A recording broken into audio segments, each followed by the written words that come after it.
Uma ceia de Natal deveria ser um momento de união e gratidão, mas para Bernardo, tornou-se o cenário de uma traição que ele jamais poderia imaginar. Enquanto ele se sacrificava em turnos duplos para pagar as contas de um apartamento minúsculo e frio em Curitiba, seus pais desfrutavam de um conforto que ele acreditava vir de anos de economia.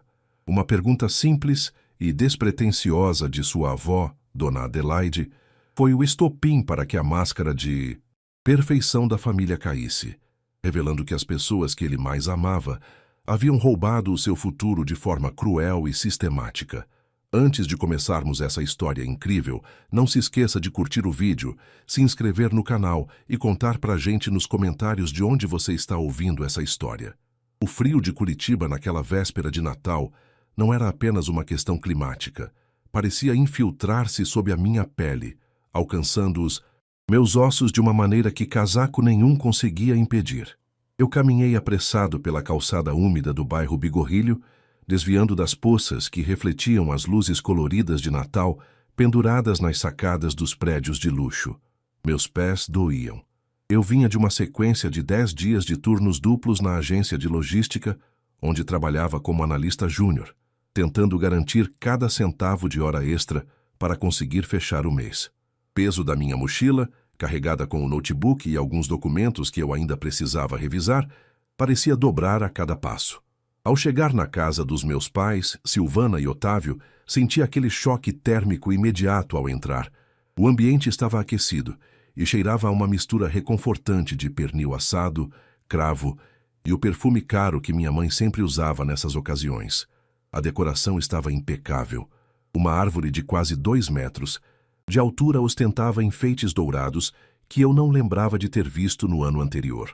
Meus pais pareciam estar vivendo uma fase de prosperidade súbita nos últimos 2 anos. Eles trocaram o carro, reformaram a cozinha com mármore importado e viajavam com uma frequência que me deixava, admito, um pouco confuso, já que meu pai vivia reclamando da baixa nas vendas da sua pequena distribuidora de ferragens. Bernardo, finalmente, piá. Achei que ia passar a ceia no escritório, disse meu pai, Otávio, levantando-se do sofá de couro novo com um sorriso largo, mas que não chegava totalmente aos seus olhos. Ele segurava uma taça de vinho tinto que, pelo rótulo sobre a mesa, custava mais do que a minha conta de luz. O trabalho não para, pai. Alguém tem que garantir o futuro, não é? Respondi, tentando esconder o sarcasmo e o cansaço na voz. Beijei o rosto da minha mãe, e que estava ocupada ajustando os talheres de prata sobre a toalha de linho. Você se esforça demais, querido. Devia aprender a relaxar como nós, Silvana comentou, ajeitando o colar de pérolas. A vida é curta para ser apenas trabalho. Sentei-me em uma das poltronas, sentindo o estofado macio abraçar meu corpo exausto. Eu morava em um estúdio de 30 metros quadrados no centro, onde o barulho dos ônibus da canaleta era o meu despertador diário, e o mofo nas paredes era uma batalha constante. Ver todo aquele luxo me dava uma sensação ambivalente. Orgulho por eles estarem bem, mas uma pontada de frustração por eu estar me afogando em boletos, enquanto eles pareciam ter descoberto uma fonte de juventude financeira. A campainha tocou, quebrando o fluxo dos meus pensamentos. Era Dona Adelaide, minha avó materna. Ela morava em uma chácara em São José dos Pinhais. Raramente vinha à capital, mas o Natal era sagrado. Ela entrou com seu passo lento, apoiada em uma bengala de madeira esculpida, exalando um perfume de lavanda que instantaneamente me transportou para a infância. Seus olhos pequenos e sagazes brilharam ao me ver. Meu neto preferido, exclamou ela, e eu a abracei com força, sentindo a fragilidade e, ao mesmo tempo, a força que aquela mulher emanava. Ela era a dona do patrimônio, original da família, uma mulher que construiu tudo do zero com o falecido meu avô. O jantar foi servido com toda a pompa. Conversamos sobre coisas triviais, o clima instável de Curitiba, a política local, os vizinhos. Meus pais evitavam falar sobre finanças, sempre desviando o assunto para as oportunidades da vida. Eu comia em silêncio, apreciando a comida maravilhosa, mas sentindo um peso estranho no estômago. Havia algo na forma, como Silvana e Otávio trocavam olhares rápidos quando Adelaide mencionava os negócios da família, que me deixava inquieto. A ceia já estava chegando ao fim, e o aroma de rabanada com canela começou a tomar conta da sala. Dona Adelaide limpou os lábios com o guardanapo e, com um sorriso doce, virou-se para mim. E então, Bernardo, já faz 2 anos, não é? Como está se sentindo na casa nova? Espero que as reformas que você planejou tenham ficado do seu agrado. A localização é ótima, perto do Parque Barigui, como você sempre quis. O silêncio que se seguiu foi tão abrupto que eu pude ouvir o tic-tac do relógio de parede na cozinha. Minha mão, que segurava uma colher de sobremesa, congelou no ar. Eu olhei para minha avó processando as palavras. Casa nova, reformas, Parque Barigui. Vovó, do que a senhora está falando? Perguntei, minha avó saindo. Mais baixa do que eu pretendia. Eu moro no mesmo estúdio de aluguel há 3 anos. A senhora sabe disso. O espaço é minúsculo. Eu nem tenho lugar para uma mesa de jantar decente. Dona Adelaide franziu a testa, a confusão nublando seus olhos claros. Ela olhou de mim para os meus pais, que pareciam ter se transformado em estátuas de sal. O rosto da minha mãe perdeu toda a cor, ficando de um tom cinza doentio sob a luz do lustre de cristal. Meu pai baixou o olhar para o prato, os nós dos dedos brancos de tanto apertar o garfo. Como assim, Bernardo? Adelaide insistiu, agora com uma nota de preocupação na voz. Há 2 anos, quando vendi a parte das terras do interior, eu entreguei a escritura e o dinheiro da reserva para o Otávio e a Silvana. Era o seu presente de antecipação de herança. Eu queria que você tivesse estabilidade para começar sua vida profissional sem se preocupar com o aluguel. Eles me disseram que você já tinha se mudado, que estava adorando o jardim. O mundo ao meu redor começou a girar. Cada turno dobrado, cada refeição pulada para economizar, cada noite mal dormida por causa do barulho da rua, tudo isso passou diante dos meus olhos como um filme de terror. Olhei para os meus pais. O silêncio deles era a confissão mais barulhenta que eu já tinha ouvido na vida. Que casa, pai? Perguntei. Minha voz agora trêmula de uma mistura de choque e uma fúria que começava a ferver no meu peito. Que casa eu recebi há 2 anos? Minha mãe tentou falar, mas apenas um som seco saiu de sua garganta. Meu pai pigarreou, mas não conseguiu sustentar meu olhar. Dona Adelaide, percebendo a gravidade do que estava acontecendo, colocou a mão sobre a mesa, sua expressão mudando da confusão para uma indignação gélida. Silvana, Otávio, onde está a casa do meu neto? Onde está o dinheiro que eu confiei a vocês para entregar a ele? A voz da minha avó, embora baixa, cortou o ar como uma navalha. Eu me levantei da cadeira, o som das pernas de madeira raspando no chão, ecoando como um trovão na sala silenciosa. A traição tinha um gosto amargo, pior do que qualquer derrota que eu já tivesse enfrentado. Eu não estava apenas sem uma casa. Eu estava descobrindo que os pilares da minha vida eram feitos de areia e mentiras. Olhei para a árvore de Natal luxuosa, para o mármore da cozinha, para o carro novo na garagem que eu tinha visto ao entrar. Tudo aquilo tinha sido construído com o meu teto, com o meu suor, com a minha vida. Vocês usaram o meu futuro para pagar esse teatro? Minha voz era um sussurro perigoso. O Natal tinha acabado, e o Bernardo que aceitava, tudo em silêncio também. O silêncio na sala de jantar era tão denso que eu sentia dificuldade em puxar o ar para os pulmões. O cheiro do pernil assado, que minutos antes me abria o apetite, agora embrulhava o meu estômago como se fosse veneno. Olhei para o meu pai, Otávio. Ele evitava o meu contato visual de todas as formas, focando intensamente em uma mancha invisível na toalha de linho branca. Minha mãe, Silvana, apertava o colar de pérolas com tanta força que eu achei que o fio fosse arrebentar e as esferas fossem sair rolando pelo chão de madeira maciça. Digam alguma coisa, exigi, e minha voz soou estranha aos meus próprios ouvidos, um tom gélido que eu não reconhecia. Vovó Adelaide acabou de dizer que me deu uma casa e dinheiro há 2 anos. Onde está tudo isso? Meu pai finalmente levantou os olhos. Havia um brilho de desespero e uma tentativa patética de autoridade neles. Ele pigarreou, ajeitando a postura na cadeira de couro que, agora eu sabia, provavelmente fora paga com o meu dinheiro. Bernardo, não é assim. As coisas são complicadas. A distribuidora passou por um momento terrível logo depois da pandemia. As dívidas estavam sufocando a gente. Se não fizéssemos nada, perderíamos até esta casa onde estamos. Ele gesticulou ao redor, tentando evocar um senso de unidade familiar, que já estava morto. Nós apenas pegamos emprestado. Foi um empréstimo familiar. Íamos te contar assim que as contas se estabilizassem. Um empréstimo? Eu soltei uma risada amarga, que ecoou pela sala como um estalo. Vocês venderam o imóvel que era meu por direito e usaram o dinheiro da reserva sem me consultar? Eu moro em um lugar onde as paredes mofam toda vez que chove em Curitiba. Eu trabalho 12 horas por dia, pai. Eu pego o ônibus lotado na canaleta, enquanto vocês desfilam com um SUV novo que custa o preço de um apartamento. Minha mãe interveio, as lágrimas agora escorrendo pelo seu rosto perfeitamente maquiado.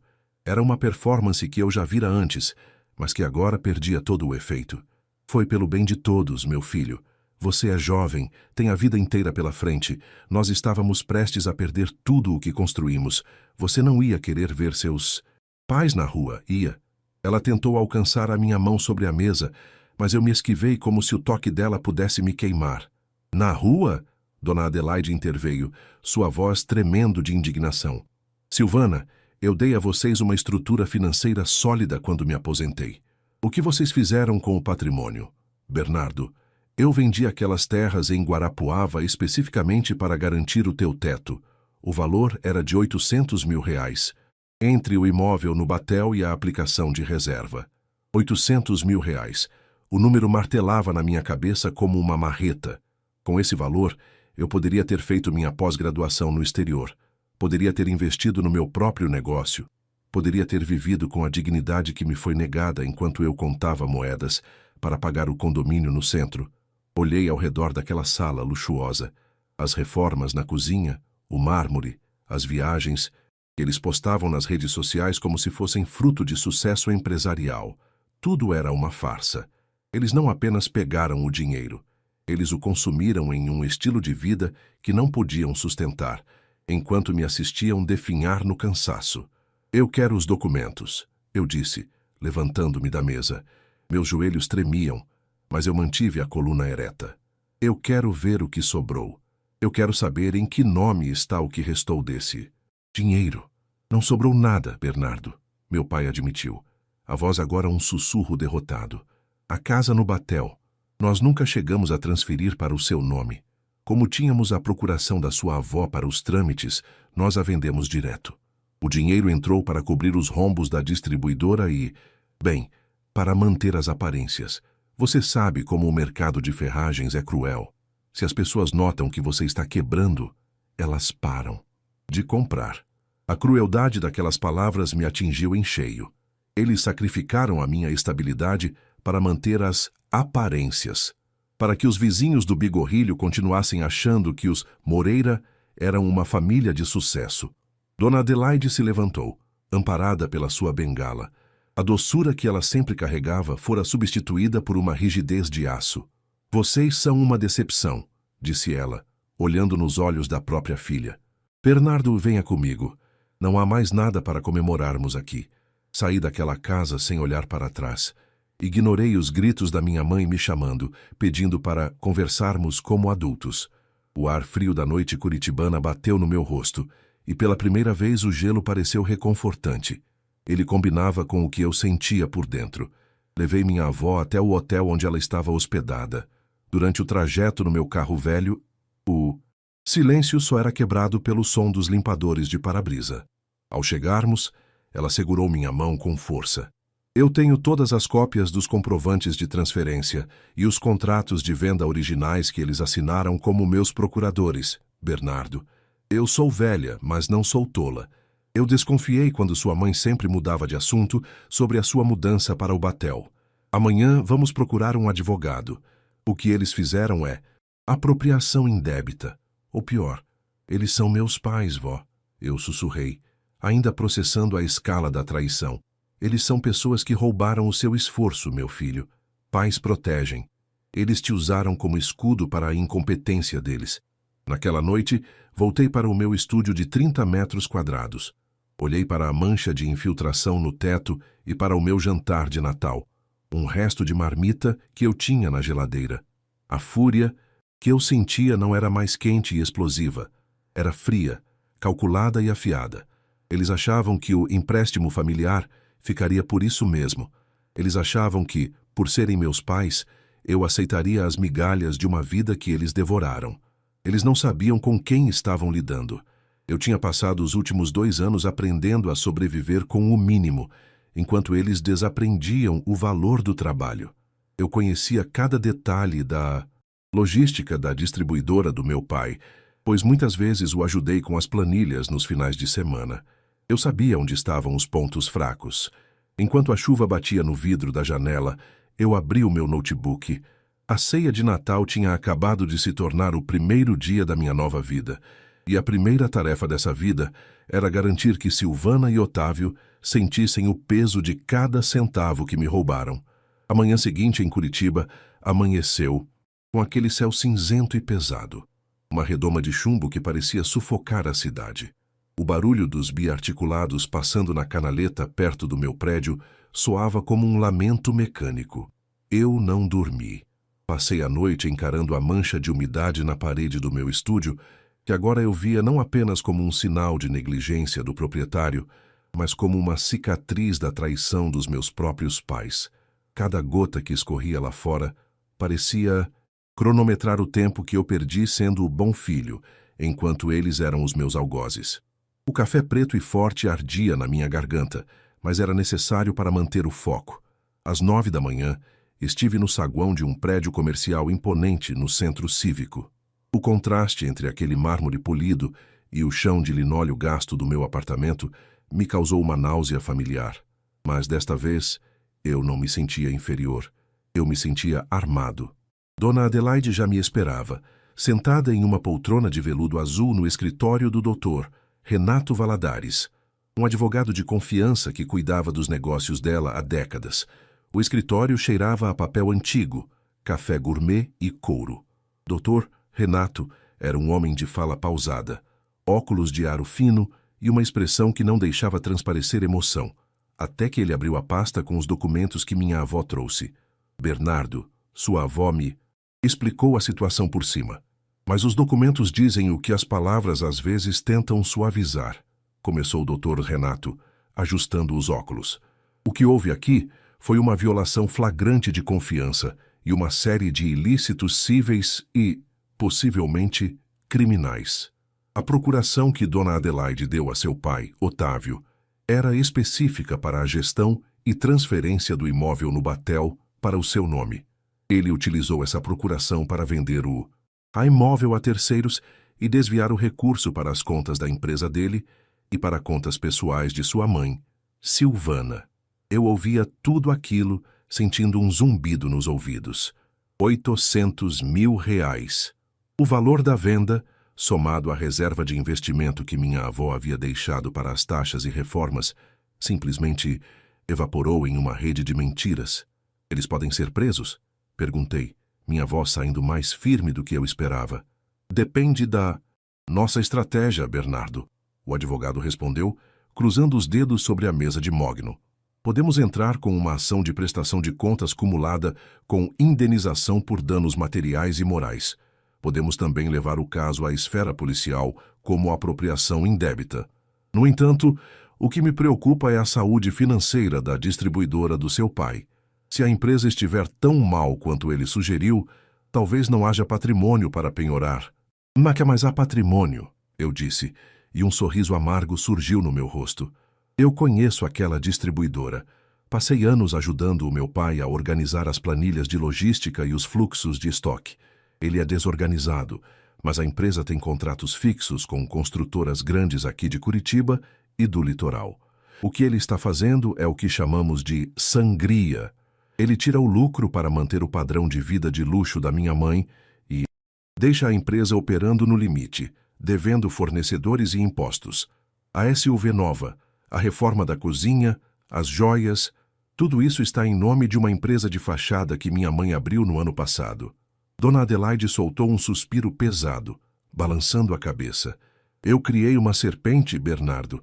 Silvana sempre teve essa necessidade de parecer ser mais do que é, mas eu não vou permitir que ela destrua o seu futuro para sustentar essa ilusão. Saímos do escritório com um plano de ação detalhado. O Dr. Renato começaria as notificações judiciais imediatamente, mas eu tinha minha própria parte no plano. Eu não queria apenas o dinheiro de volta. Eu queria que eles entendessem a gravidade do que fizeram. Eu queria que a máscara caísse perante a sociedade que eles tanto tentavam impressionar. Naquela tarde, fui até a sede da Moreira Ferragens. O galpão, localizado no bairro Boqueirão, parecia o mesmo de sempre por fora, mas eu agora via as rachaduras. O estoque estava baixo e o clima entre os funcionários era de incerteza. Entrei na sala do meu pai sem bater. Otávio estava ao telefone, discutindo com algum fornecedor sobre um boleto atrasado. Quando me viu, ele desligou abruptamente, empalidecendo. Bernardo, o que faz aqui, piá? A gente ia te ligar hoje. Sua mãe está inconsolável. Só ela passou a noite chorando, ele disse, tentando usar o tom paternal que funcionou por 26 anos. Poupe as lágrimas dela, pai. Eu vim aqui para falar de negócios, respondi, sentando-me na cadeira à frente da mesa dele. Eu estive com o advogado da vovó Adelaide. Nós temos o rastro de cada centavo, cada transferência para a conta da Silvana Boutique Decor, cada parcela do carro, cada viagem para o Nordeste paga com o dinheiro que era para ser o meu teto. Bernardo, escuta! Foi um momento de desespero. Ele começou a gaguejar, as mãos tremendo. Não foi desespero, pai. Desespero é o que eu sinto quando chego em casa e o cheiro de mofo ataca minha rinite porque eu não tenho condições de morar em um lugar melhor. O que vocês fizeram foi uma escolha. Vocês escolheram o luxo de vocês em troca da minha miséria. O que você quer? Ele perguntou. Voz falhando. Eu quero que você assine a transferência das suas cotas da distribuidora para mim e para a vovó. Eu disse, colocando um documento sobre a mesa. É isso. Ou o Dr. Renato entra com a queixa-crime por apropriação indébita amanhã de manhã. Se eu assumir a logística, eu consigo salvar essa empresa do buraco que você cavou. Se você continuar no comando, ela quebra em 3 meses e vocês vão para a cadeia sem nada. Você quer me tirar a minha própria empresa? Ele exclamou indignado. Eu quero o que vocês me roubaram. E eu, honestamente, pai, estou sendo generoso. Se eu fosse pela lei estrita, você e a mãe estariam vendendo aquele SUV agora mesmo para pagar advogados criminais. Saí de lá deixando-o em choque. Ao chegar no meu pequeno estúdio, encontrei 7 chamadas perdidas da minha mãe e uma série de mensagens no WhatsApp. Bernardo, por favor, não faça isso com a sua família. Nós te amamos. Tudo o que fizemos foi pensando no futuro de todos. O futuro de todos, que nunca me incluiu. Senti uma pontada de tristeza, um luto pela família que eu achava que tinha. Mas ao olhar para o contrato de transferência que eu preparei, senti algo mais forte. A justiça começando a ganhar forma. Eu não era mais o menino que aceitava as sobras.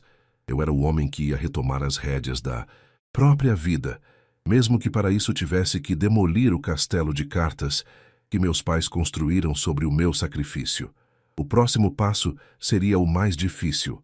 Eu teria que enfrentar a fúria da minha mãe e o julgamento dos amigos deles. Mas a chuva de Curitiba parecia estar lavando a minha alma. A semana que se seguiu àquela conversa na distribuidora foi um borrão de adrenalina e exaustão. Eu não conseguia fechar os olhos sem ver as más planilhas de Otávio, um emaranhado de dívidas e retiradas de prolabore absurdas que drenavam a vida da Moreira Ferragens. Mas o que mais me doía não era o caos financeiro, era a constatação de que, enquanto eu comia pão com margarina para economizar o dinheiro do ônibus, minha mãe, Silvana, estava comprando bolsas de grife no shopping Pátio Batel, com o dinheiro que deveria ser o meu teto. Na terça-feira, o silêncio do meu estúdio foi quebrado por batidas frenéticas na porta. Era Silvana. Ela não parecia a mulher impecável da ceia de Natal. O cabelo estava levemente desgrenhado e os olhos inchados. Ela entrou sem ser convidada, trazendo consigo aquele perfume caro que agora me causava náuseas. Olhou ao redor do meu pequeno espaço com um misto de desprezo e desespero. Bernardo, você não pode fazer isso. Você quer ver seu pai na cadeia? Você quer que a gente seja despejado? Ela gritava, as mãos agitando-se no ar. Nós somos sua família. O que as pessoas vão dizer quando souberem que o filho está processando os pais? A vizinhança toda já está comentando que vimos advogados entrando na empresa. Deixa eu te contar uma coisa sobre o que as pessoas dizem, mãe, respondi, mantendo a voz tão calma que eu mesmo me surpreendi. As pessoas dizem que eu sou um trabalhador honesto. As pessoas dizem, que você e o pai são prósperos. O problema é que a sua prosperidade é um crime. Eu passei 2 anos sendo o palhaço dessa história, enquanto você postava fotos em resorts. Sabe o que eu sinto quando olho para você agora? Nada. Nem raiva eu sinto mais. Apenas um cansaço que não passa. Ela tentou a tática do choro, aquela manipulação emocional que me dominou por décadas, mas o escudo que eu construí com Dona Adelaide era impenetrável. Eu a guiei até a porta e disse que qualquer comunicação futura deveria ser feita através do Dr. Renato. Ao fechar a porta, senti um peso imenso saindo dos meus ombros, embora o vazio no peito ainda estivesse lá. A assinatura da transferência das cotas aconteceu em uma tarde chuvosa e fria, típica de Curitiba. Estávamos na sala de reuniões do Dr. Renato. Meu pai assinou os papéis sem dizer uma única palavra. Sua expressão era a de um homem que tinha envelhecido 10 anos em uma semana. Ele entregou as chaves da distribuidora e os cartões da empresa sobre a mesa de mogno. Dona Adelaide estava ao meu lado, segurando minha mão com a firmeza de quem já enfrentou muitas tempestades na vida. A partir de hoje, Otávio, você é apenas um funcionário administrativo da empresa, sob a supervisão do Bernardo, declarou o Dr. Renato, ajeitando os documentos. O SUV será vendido para abater a dívida com os fornecedores e vocês terão 30 dias para deixar a casa do Bigorrilho. Dona Adelaide decidiu colocar o imóvel à venda para recuperar parte do capital desviado. Vocês vão se mudar para o apartamento menor que ela possui em Pinhais. O choque no rosto deles foi o meu payoff. Não era um sentimento de alegria maligna, mas uma justiça poética tão pura que quase parecia irreal. Eles, que tanto prezavam pelo status e pela localização nobre em Curitiba, agora teriam que lidar com a realidade de uma vida comum, sem os luxos que roubaram de mim. Assumir a Moreira Ferragens foi um desafio hercúleo. Nas primeiras semanas, eu praticamente morei no galpão do Boqueirão. O cheiro de metal, óleo e poeira impregnava minhas roupas. Eu revisava contratos, renegociava prazos com as construtoras e, acima de tudo, cortava todos os gastos supérfluos. Meu pai trabalhava em uma mesa pequena no canto da sala, processando notas fiscais em silêncio. Ele tentou, algumas vezes, me dar conselhos, mas eu apenas apontava para os números vermelhos nas telas e ele se calava. A autoridade dele tinha se dissolvido na primeira mentira que ele me contou sobre a casa no Batel. 4 meses depois, o cenário começou a mudar. A empresa estava respirando. Conseguimos um contrato de exclusividade com uma nova incorporadora que ia lançar 3 torres de alto padrão no Ecoville. O lucro começou a entrar de forma limpa, estruturada. E foi nesse momento que eu finalmente fiz o que deveria ter acontecido há 2 anos. Com a ajuda de Dona Adelaide e o que consegui resgatar da minha herança através da intervenção judicial, eu comprei um apartamento. Não era a mansão que eles me negaram, mas era um imóvel sólido, de 2 quartos, com uma vista ampla, para o Parque Barigui. No dia da mudança, o sol de outono iluminava a sala de estar, refletindo no chão de porcelanato cinza que eu mesmo escolhi. Dona Adelaide foi a minha primeira visita. Levamos 2 poltronas para a varanda e ficamos observando os corredores e ciclistas lá embaixo, enquanto o vento fresco soprava. Você conseguiu, meu piá, ela disse, com um sorriso orgulhoso, enquanto segurava sua xícara de café. Você transformou a traição deles em um alicerce. Eu só queria que não tivesse sido assim, vó, confessei, sentindo uma pontada de melancolia. Às vezes, eu ainda espero que o telefone toque e seja a minha mãe apenas perguntando como eu estou, sem pedir dinheiro ou reclamar da vida nova deles em Pinhais. Algumas feridas não fecham totalmente, Bernardo. Elas apenas param de sangrar. O importante é que agora você é o dono da sua história e ninguém mais vai morar nos seus sonhos sem pagar o aluguel da lealdade. Olhei para a chave do meu novo lar sobre a mesa de centro. Ela representava mais do que metros quadrados. Era o símbolo da minha autonomia e da minha força. Eu não era mais o filho enganado. Eu era o homem que reconstruiu o próprio futuro sobre as cinzas de uma traição familiar. Meus pais continuavam vivendo a vida deles, em uma realidade muito mais modesta, lidando com o julgamento silencioso dos antigos conhecidos que logo perceberam a queda social. Eu os ajudava com o básico, o estritamente necessário para que tivessem uma vida digna, mas o vínculo de confiança absoluta estava quebrado para sempre. O perdão, se é que algum dia viria, seria um processo longo e solitário. Naquela noite, dormi pela primeira vez sem o som dos ônibus ou o cheiro de mofo. Dormi o sono dos justos, embalado pelo silêncio. Reconfortante de uma vida que, finalmente, era inteiramente minha. A vingança não foi destruí-los, mas sim florescer onde eles tentaram me enterrar.